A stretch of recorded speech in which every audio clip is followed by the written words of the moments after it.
جايز كيفكم؟ رجعت لكم فيديو جديد يا اخوان. عندي طلعه وانا حرفيا متاخره. اسالكم على صوت الكلب عم يجعر برا. المهم فيديو اليوم رح نعمل ميك اب ب10 دقائق بس. رح اكتب لكم كل دقيقه قديش خلصتوا من هاي الامور. اما بدي لايك والاشتراك ويلا خلينا نبدا بالفيديو سريع. الوقت هيو 9 دقائق 58 دقيقه. حنبلش بسرعه. بصراحه ما بعرفش بدي الحق اعمل تسريحه يا اخوان. كثير اشياء بدي الحق اعملها. هلا اول اشي رح ابلش بالكونسيلر. بدي احط وادمج بسرعه. هاي خلصت. هلا بدي ادمج بسرعه.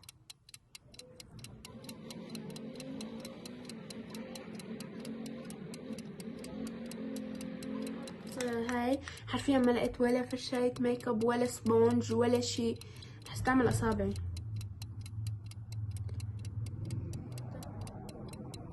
حط حمرة خدود هيك بسرعة. عبالي احمر كتير بس ما بعرفش اذا بلحق ولا لا.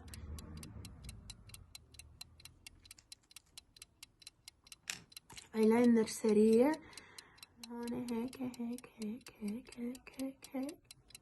جبت هاي جديدة.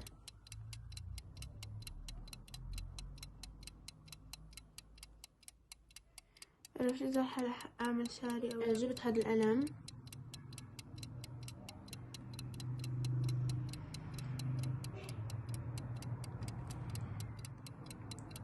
خلصة بس ماليش خلق اطلع الثانية. ظبط تحت عيني. رح اسوي شعري يلا. بالضبط شكلها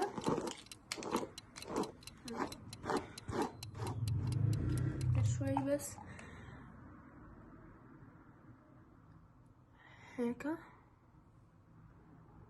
او حمرة خدود لانه بكوز انا كثير بحب حمرة الخدود. هيك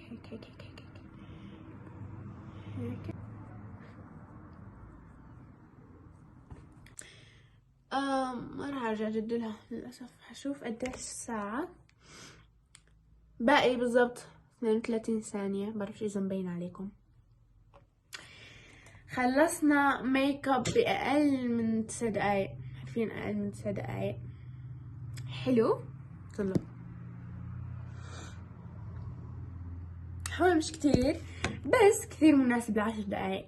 انا كثير حبيته. بالنسبة ل10 دقايق هو كثير جورجس.